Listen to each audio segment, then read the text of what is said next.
Je vous présente la quatrième partie des écrivains randonneurs d'Antoine de Baec.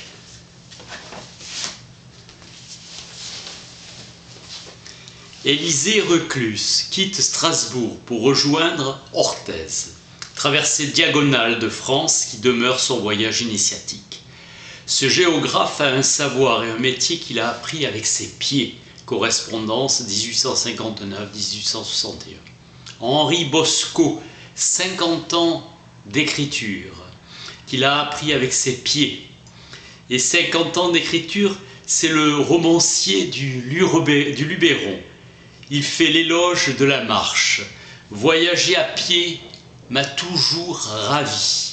J'ai un bonheur à marcher. Dès que ma jambe s'alourdit, je suis en quête d'une halte. La terre et le corps du voyage, un rameau de la nuit, 1950, son ouvrage.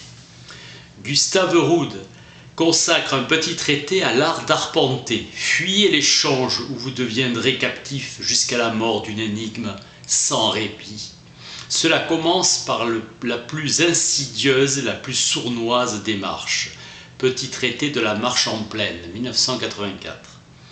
André Martignon écrit sur sa soif de nature. N'ayons pas peur de la pluie, elle finirait par s'en fâcher. D'autant que nous n'en avons rien de grave à lui reprocher. Disons, il pleut, quelle chance! Où sont mes gros souliers? Ravissement des flaques. Tombe encore plus fort, trempe ma cape, éclabousse mes souliers. Au premier soleil, la pluie séchera ses ailes. La pluie méconnue, 1924. La marche est une expérience des sens. Pierre-Laurent Ellenberger parle d'un marcheur illimité. Tactilité surpuissante de la progression pédestre. Les pieds décident de l'allure à imprimer au corps en suggérant à chaque muscle le dosage idéal. La marche laisse son empreinte sur l'étoffe sensible de l'homme. Escapade en Bretagne de Gustave Flaubert pour se perdre et oublier. Sac à dos et souliers ferrés aux pieds en nomade dormant là où il peut. Il revient avec un projet de livre à 2 plumes. Il écrira les chapitres impairs et Maxime Ducamp traîne, puis renonce. Seul l'épuisement arrête Flaubert. La marche le rend fort, beau et fier. Allure vagabonde, insolente et pleine d'orgueil. Cette marche absolue ouvre son chemin de l'écriture, sa souffrance et sa perte du père et de la sœur qui est derrière lui. Le sable trempé buvait son onde et se séchant au soleil blanchissait sa teinte jaune. Il passa une hirondelle, nous la regardâmes voler. L'homme n'est fait pour goûter chaque jour que peu de nourriture, de couleurs, de sons, de sentiments, d'idées. Ce qui dépasse la mesure le fatigue ou le grise. Nous continuons, nous allons. Le sentier que l'on suit devient plus étroit. De quel train nous filâmes? Ce n'était pas courir, mais voler. Par le champ et par les grèves, 1847-1848. Francis James imagine sa vie comme un chemin, le long duquel il pérégrine, grande route blanche faisant effleurer sous les pas du marcheur toutes les sensations de son existence. Le chemin de la vie, 1913. Expédition contemplative et mélancolique du voyage de Victor Ségalen. Il porte à son expérience une portée universelle. Accidenté, il se videra de tout son sang comme s'il avait offert tous ses sens à la marche. Au pied du mont qu'il faut gravir, la sandale et le bâton, des ex-voto, du réel accroché en les cryptes d'un imaginaire désuet. Ils font partie des accessoires du langage, équipé 1929. Il est des lieux où souffle l'esprit. Maurice Barrès exalte les paysages de l'Est. Les chemins retrouvent la vie sous les pieds des marcheurs. La colline est bleue sous un grand ciel ardoisé, dans une atmosphère pénétrée par une douce lumière d'un jaune mirabelle. Connaissez-vous la rude allégresse de gravir les pentes de la colline par une courte après-midi glaciale de l'hiver? La colline inspirée, 1913. Jean Giono est un voyageur immobile. Ses personnages marchent, bergers, militaires, colporteurs ou errants. Il fait vivre les habitants de Provence. Les grands chemins 1951. Jacques Lacarrière écrit la vie vagabonde, le désir de se muer le temps d'une saison en véritable errant. Chemin faisant 1000 km à travers la France d'aujourd'hui, 1974. L'histoire de la mémoire, c'est l'histoire des hommes. Le marcheur est un transfuge passant d'un lieu à un autre, n'appartenant à aucun. Le marcheur est farfadé, le monde lui appartient. Pierre Laurent et Hélène Berger, Le marcheur illimité, 1998. Pierre Sanso, Le chemin m'exalte. Il fait de moi un homme libre et fier. Flâner, ce n'est pas suspendre le temps, mais s'en accommoder sans qu'il nous bouscule. Un excès de vigilance nuit à la flânerie. Les hommes pressés ne flânent pas. Le spectacle de la nature, quand il est sublime, donne à mes pensées une tonalité religieuse. Je médite sur la fragilité humaine et sur l'imminence de la mort. Du bon usage de la lenteur, 1998. William Wordsworth, poète anglais qui marche 300 000 km au cours de sa vie selon son ami Thomas de Quincey. Son inspiration passe par la marche. Dante Alighieri est sensible à l'esprit de la marche. Le fantôme, à ses mots, marcha, je le suivis. La Divine Comédie, 1306 à 1321. Chez La Fontaine, la marche va plus vite que la course. Le lièvre l'apprend de la tortue. Le corps se moque des apprentis courtisans. L'écrevisse et sa fille. Théophile Gautier aimait marcher.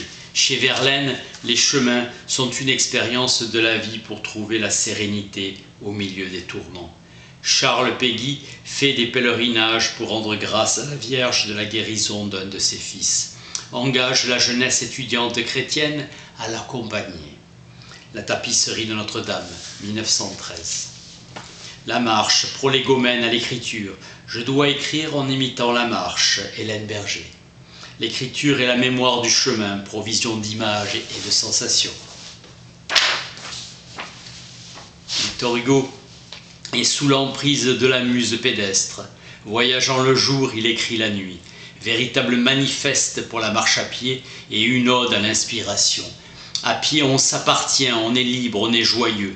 L'art est immortel. Lettre à un ami, 1842. Virginia Woolf avait la marche dans le sang, ainsi qu'un nuage traverse le ciel, le silence tomba sur Londres, tomba sur l'esprit, les forces cessaient. Mrs. Dalloway, 1924. Robert Walser quitte sa famille pour voir du pays, pas et écriture. Interné, il sera libéré et marchera jusqu'à la mort d'épuisement et de froid. Dernier geste d'écriture tracé à même la neige. La promenade m'est indispensable. Sans elle, je serais mort et je ne pourrais écrire. Sans la vision de la nature qui s'y attache, je me sens perdu et je le suis, en fait. Savez-vous que je travaille dur dans ma tête et obstinément? La promenade, 1920. Julien Gracq entretient un rapport quasi professionnel avec la marche et l'excursion. L'univers découle de la vision du paysage et de l'arpentage du terrain. Contemplation de paysage éthique de la vision du monde. Il le définit comme le regard de l'écureuil, carnet du grand chemin, 1992. Aux meilleurs esprits que d'ampoules promises, Jacques Meunier, j'aime mélanger la marche et l'écriture.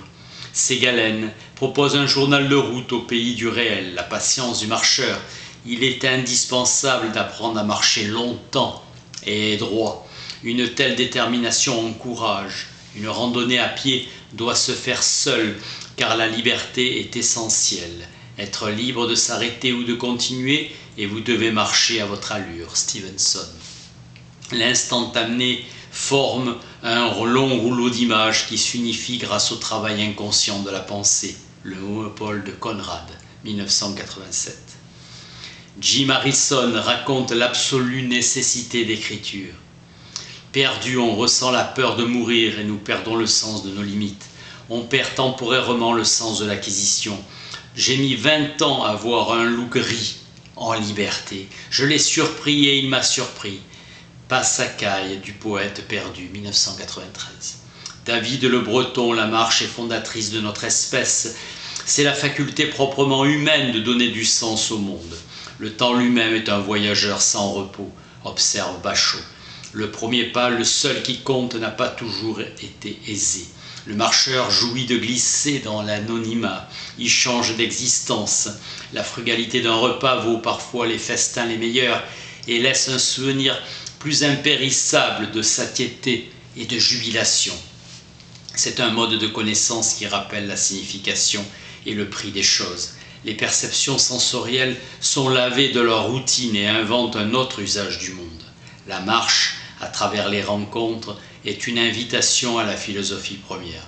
C'est un homme de partage des petits riens de l'existence, de ce qui en fait le sel.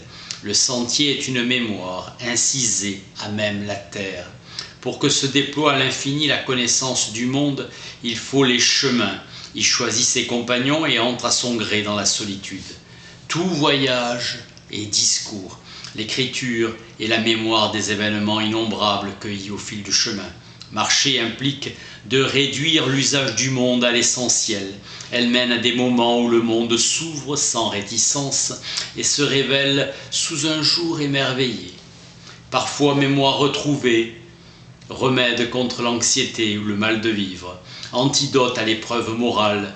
Dans la trame du chemin, il faut essayer de retrouver le fil de l'existence. Cochrane a parcouru des milliers de kilomètres en Russie, éloge de la marche à l'an 2000. Jean-Louis Hu, érudit, écrit sur la manie ambulatoire, l'art de marcher est l'aboutissement d'une longue expérience, d'une longue patience, lent apprentissage. Je n'ai jamais suivi le droit chemin. Mes randonnées sont des fantaisies